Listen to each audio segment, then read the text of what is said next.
just driven up and down two of the steepest passes in the lakes, and we were just saying, weren't we? We've been to on Applecross in Scotland, but we think this was steeper.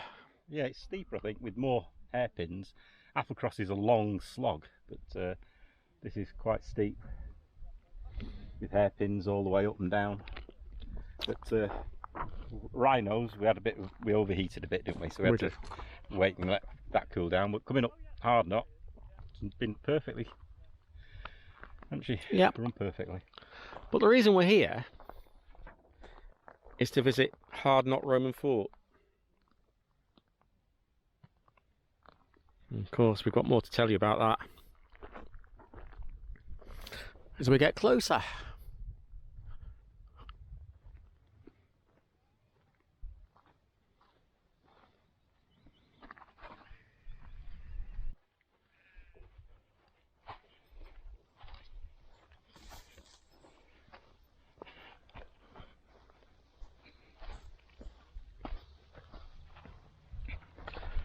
So this fort was founded under Hadrian's rule. Hadrian, of course, famous for Hadrian's Wall, separating Scotland from England. Keeping the Picts out. Those darned Picts.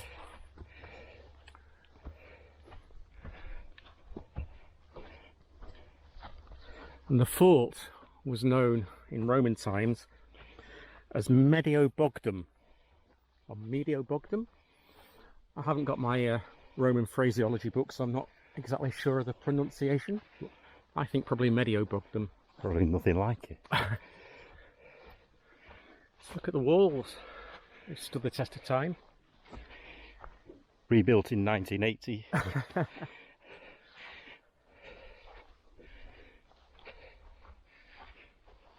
it was built in the 2nd century.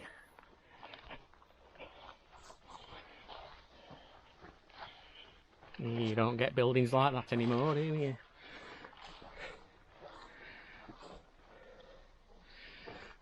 Imagine the work that went into that. Yeah. Almost looks like they've used slate as a damp-proof course as well. Because there's a line of slate all the way around.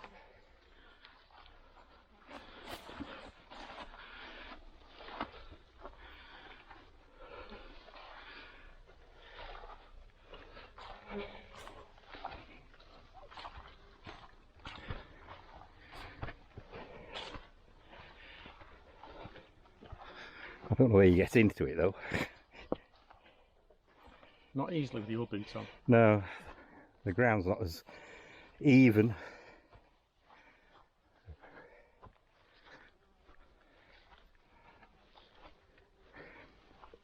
It's not the largest of forts, it's about 3 acres. So it's quite a small fort in Roman terms, but that's not going to be easy for you, is it? And I've come to a stumble point. Yeah, put that way.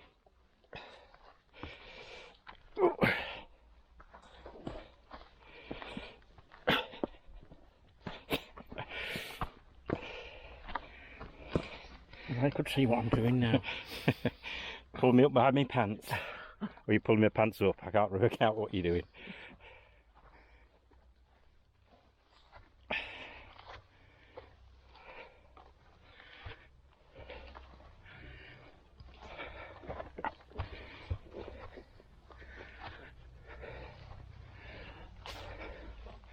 Oh look, there's a path.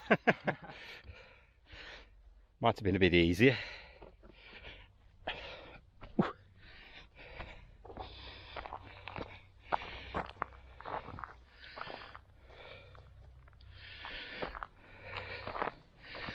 But then, if you come through the gateway,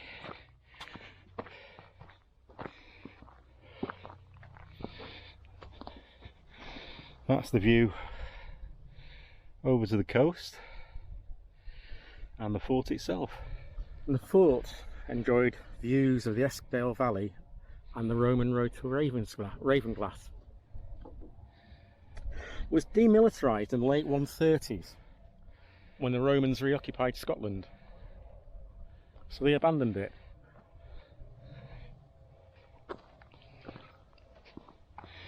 But knowing what Cumbria is like, it must have been a bleak place in the depths of winter. Certainly for Romans, from the Mediterranean sunshine.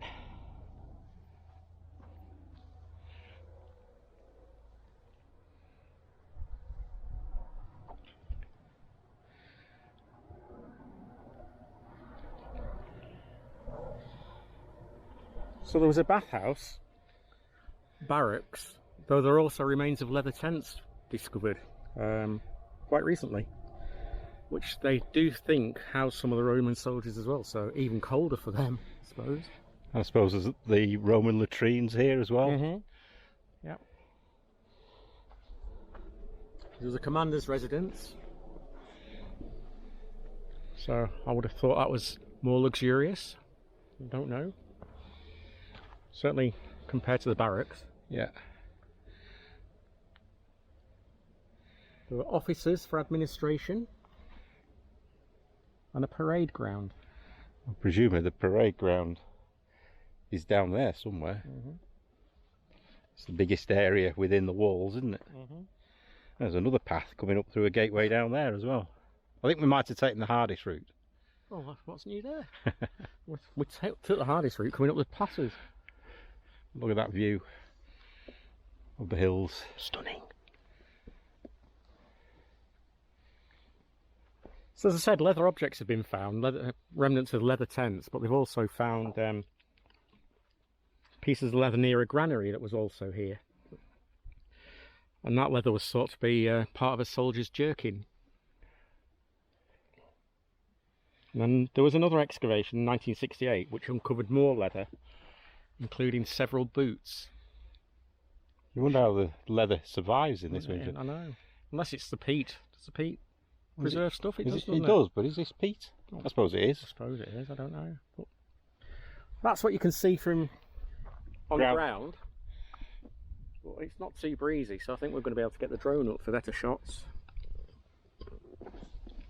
Hopefully, anyway. If you want to see another video about this place, and the Roman fort, and a bit of the history, if you go to Paul's channel, our friend Paul's channel, that'll do. He's actually done a video about this place as well. So he'll be able to tell you a bit more. We'll put a link to that video down below in the description. But while Keith's getting the drone up, I'll have a wander over here. Look at the thickness of those walls.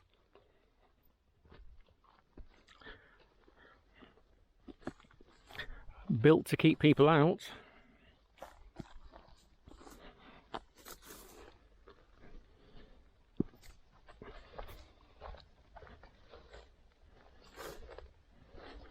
I was always fascinated by the Romans when I was at school. We did it as subjects in primary school. I used to love going to different places, St Albans and places like that.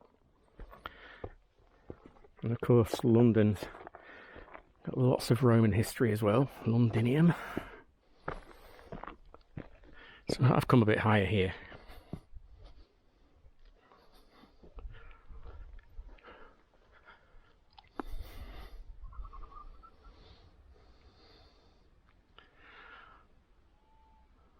They certainly did command good views, didn't they? There's a car going up the pass there. I don't know whether you can see it in the distance. Shows how steep it is. But can you imagine legionnaires marching up here with all their equipment? It must have been a real shock to the system in bad weather. As Keith said, they come from Mediterranean countries to here.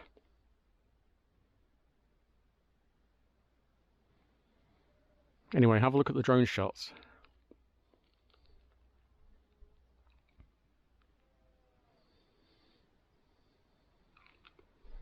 Just a short video, but I want to tell you about it. And here's an enclosure.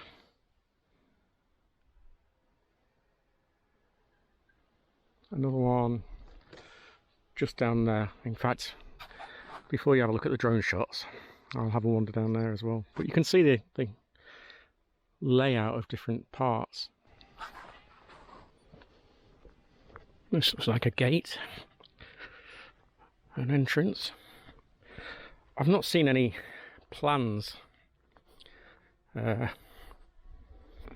I'm not able to say exactly where things are, and there are nothing on information boards.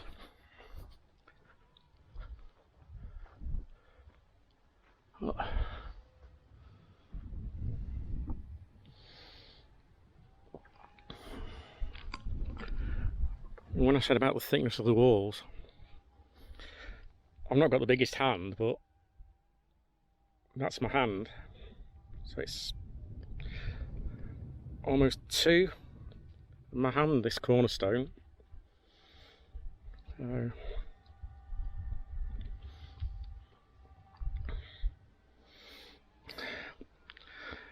they must have taken some quarrying, carting up here.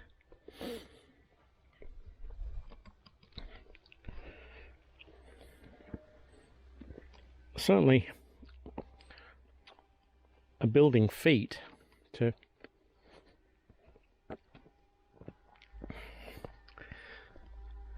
build such a complex area. I'll say it's small compared to some Roman forts at 3 acres, but it's big enough, high up.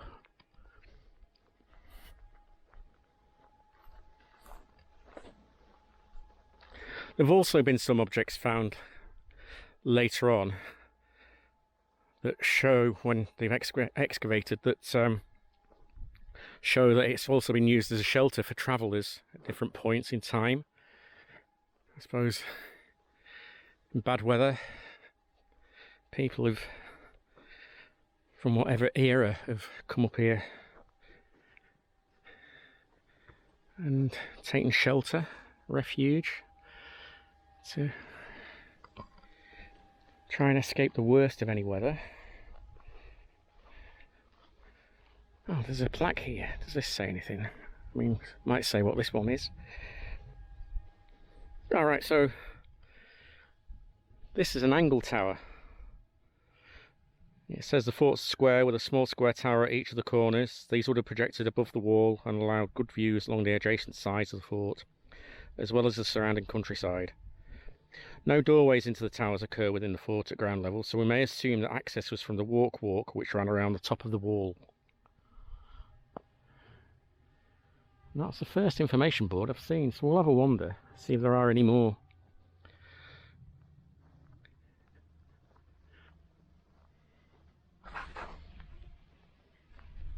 I'm hoping there might be some information about this structure here. Ah, it looks like there is. So, you see, came from that entrance over there. There's another one just there. But yeah, there's an information plaque here. So this is quite a long rectangular layout, as you'll see it better from the drone footage. Alright, so this was the commander's house. Commandant's house. Commandant's house. Get the pronunciation right, you know, me. So that was the commandant's house.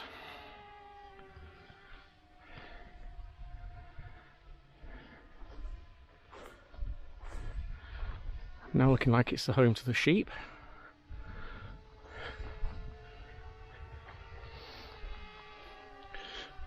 And this here, oh, I'm glad there's some information boards and plaques, because it does make it easier. It's just saying more about the commandant's house. The praetorium, the commanding officer's house. Commanding officers were drawn from the upper levels of society.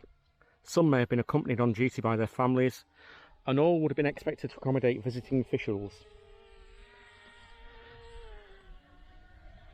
To reflect the officer's status and circumstances, spacious, higher quality housing was necessary. In contrast, the soldiers would have been in basic accommodation in timber barracks elsewhere within the fort. The commanding officer's house was large and single-storied, probably with rooms arranged around a central open courtyard, which was a design based on Roman townhouses. But here, only one range of rooms and outer walls of a second survive. Still astounds me, astounds us, that anything survived so long. Another information board there, another layout.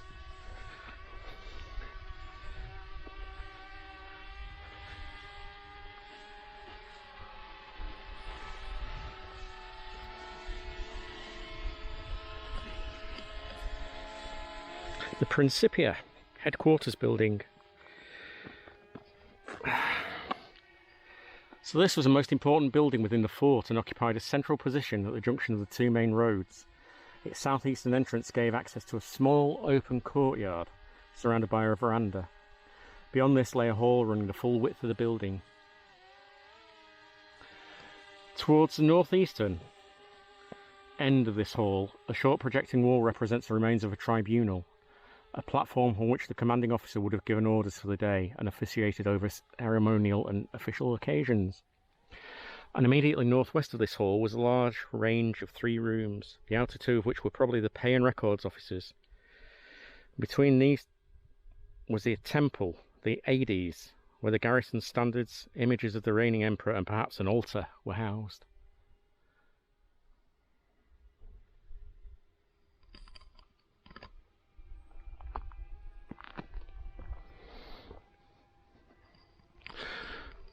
So let us know in your comments which part of history interests you. Is it the Roman period? Stone Age? Iron Age? Let us know in the comments below.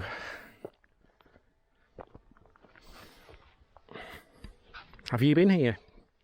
Would you like to come here?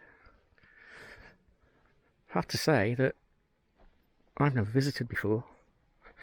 It's bad, isn't it? Alright, okay, here we go. I mentioned the Granaries before. This was the Granaries.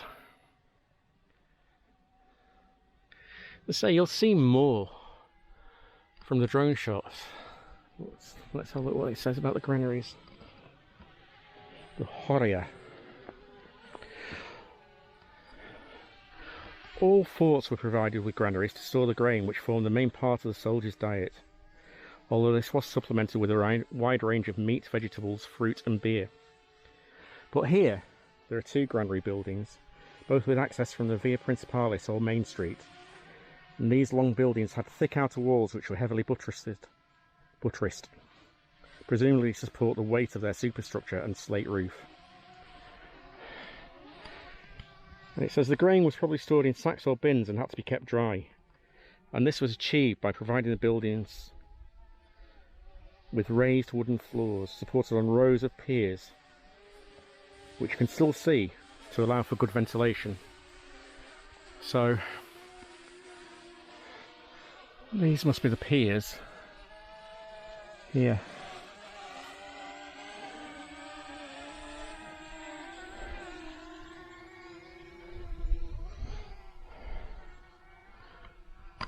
And over in that distance over there you've got the sea,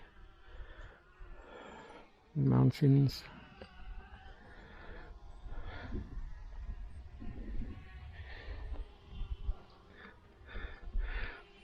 So that's Hardknott Roman Fort.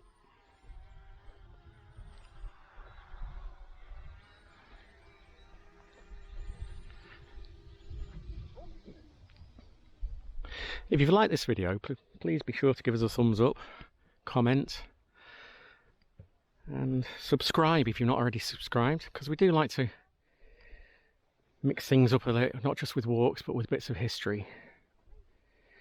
And as I say, let us know in the comments below which period of history fascinates you. And here's the drone shots. Thanks for watching.